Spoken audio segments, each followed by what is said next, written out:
el modelo de movilidad en Bogotá es un desastre y esta alcaldía le da continuidad a ese desastre. Y entre otras, le da continuidad utilizando unos recursos que son gigantescos. Y aquí es donde, por ejemplo, yo sí quiero subrayar la pregunta que hace el concejal Lacerna acerca de ese supuesto proyecto del metro para extender el adefesio elevado que dejó Enrique Peñalosa. Eso es una cosa, señora presidenta, que usted y su fuerza política saben perfectamente que es un despropósito y que es un despropósito que se hace por razones políticas. Entonces, ¿cuánto dinero vamos a destinar a la campaña a la presidencia de la señora Claudia López para el 2026? Es que este minimetro, esta super troncal de Transmilenio con un mini juguete encima, no va a estar rodando antes de 10 años, no nos engañemos. Y entonces esta alcaldía, por razones eminentemente políticas, sale además a pedir dinero para hacer unos estudios de extender una cosa que ni siquiera ha empezado. Vamos a contratar los estudios para extender algo que todavía no tiene estudios, por favor. Eso en la cabeza de quién cabe. Un proyecto en el que no hay un consenso ni en lo ciudadano ni en lo político. Un proyecto que es altamente inconveniente para la ciudad. Un proyecto que perpetúa la tiranía de los buses en Bogotá. ¿Qué pasa? ¿Qué pasa, colegas? ¿Y qué pasa, señores funcionarios, si en el año 2022 ganan las elecciones presidenciales un proyecto alternativo? ¿Qué pasa? Yo estoy dispuesto a que desde el Polo Democrático Alternativo, ya que pues ayer decidió el Comité Ejecutivo Nacional que el candidato será Alexander López, yo estoy absolutamente dispuesto a que sea una bandera número uno de la campaña del senador López, que Bogotá tenga el metro que se merece y no ese remedio, esa farsa que Peñalosa dejó y que la señora alcaldesa quiere continuar. Entonces, ¿qué pasa si el próximo presidente de la República llega y una de las banderas es renegociar con los chinos? El presidente de la República no puede salir con el cuento de me da miedo renegociar porque me van a meter a la cárcel. El próximo presidente de la República podría tirar a la basura ese proyecto. Entonces nosotros, simplemente por el cálculo político de la señora alcaldesa, vamos a destinarle recursos a eso. Eso no tiene ningún sentido.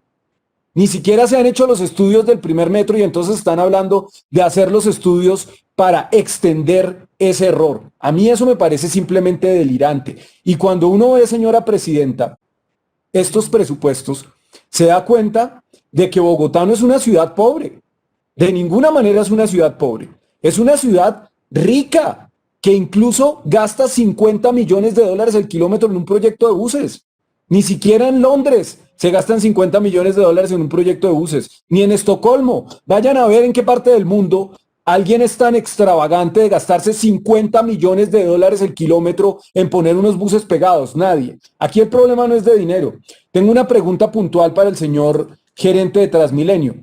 Habla usted en su presentación de un aumento en los ingresos corrientes de, creo, si no me falla la memoria, de cerca del 15%. ¿Ese dinero de dónde va a salir? ¿Van a renegociar los contratos y no nos han dicho? ¿O es que vamos a tener en enero un nuevo aumento de la tarifa como pasó este año?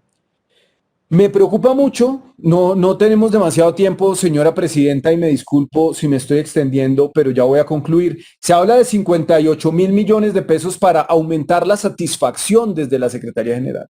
Aumentar la satisfacción, ¿cómo vamos a medir eso? Entonces, aumentar la satisfacción es simplemente que la gente esté más resignada. ¿Eso sería aumentar la satisfacción? ¿Aumentar el grado de resignación de los pasajeros? Yo creo que Transmilenio tiene unos problemas mucho más serios, señor Estupiñán. Dígame, por ejemplo, ya que a usted le preocupan tanto los accidentes, secretario Estupiñán, ¿qué pasa con las puertas de Transmilenio? ¿Por qué desde la alcaldía de Peñalosa nunca fue posible que las puertas de andén se sincronizaran con la llegada de los buses y nunca va a pasar? Díganos aquí abiertamente que eso es una falla en el diseño del sistema y que esas puertas nunca van a volver a funcionar. Díganos eso claramente. ¿A qué se refiere cuando habla de mejorar las estaciones? Estamos hablando de ampliar las estaciones. de seguir invirtiendo dinero de todos los bogotanos en un proyecto fallido como es Transmilenio. Otra cosa, la inserción del Regiotram.